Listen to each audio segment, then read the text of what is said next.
Maryland Congressman Steny Hoyer serves as the House Minority Whip, and he joins me now live in New York. And Congressman, good to see you. Thanks so much for being on the show. Good to be with you, Luke. Thank you very much. So, number one, this hearing, it wasn't an official Capitol Hill hearing per se, because it was done with the Democratic Steering Committee. What are the politics behind this? Are you guys having a hearing like this today in order to try and stretch the issue out during a recess week? You've had Republicans on the defensive last week when ISA wouldn't allow that panel. How much of this is politics?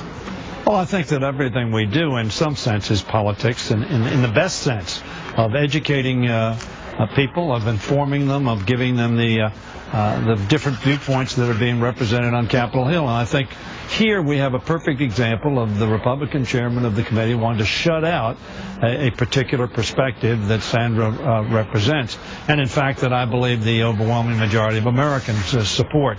So that what is going on today is an opportunity to give that perspective, which was censored and shut out last week, an opportunity to be heard by the American public so that they can draw their own conclusions, which is what we ought to be doing in a democracy. To that extent, certainly that's the politics of America.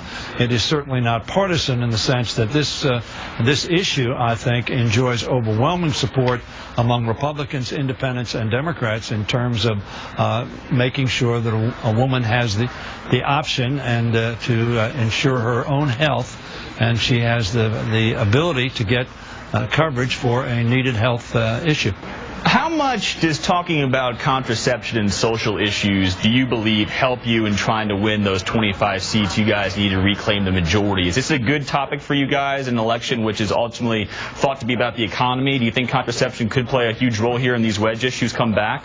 Certainly the Republicans have, over the last 3 or 4 decades, tried to use wedge issues to distract from the economic policies that they pursue, which are not good for average working men and women across this land.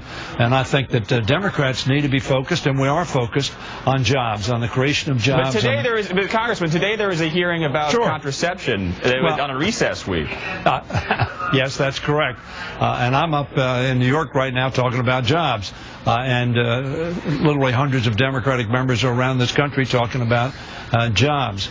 We just passed a bill last week that the Republicans opposed for a long period of time, ultimately supported, which is designed to spur the economy, to give average working Americans a continuation of their tax cuts, so they'll have $1,000 extra in their pockets, make sure that the unemployed don't get left behind, and make sure that docs are available to serve seniors.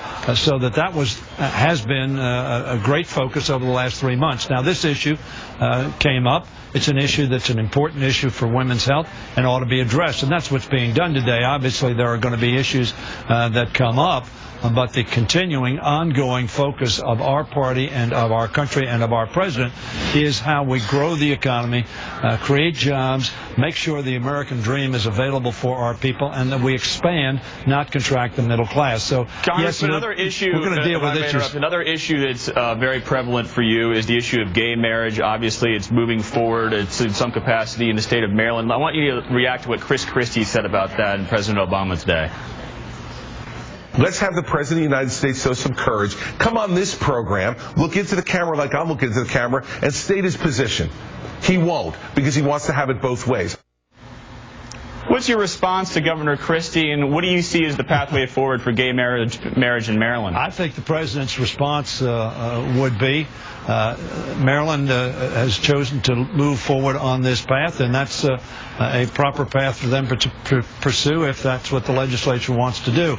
I think, frankly, the President would applaud the Maryland legislature for having the courage to move forward and say we're going to treat all of our citizens equally. So I think that would be the President's response to Governor Christie. This is an issue that the Maryland legislature has dealt with. I think the Senate's going to pass it, and I think as well that it'll be put to referendum and the people have an opportunity to vote on it. Congressman Steny Hoyer, thank you so much for the time. Fear the turtle, my friend. They did well the other night, Luke. Indeed. Take care. Thank you. Breaking news.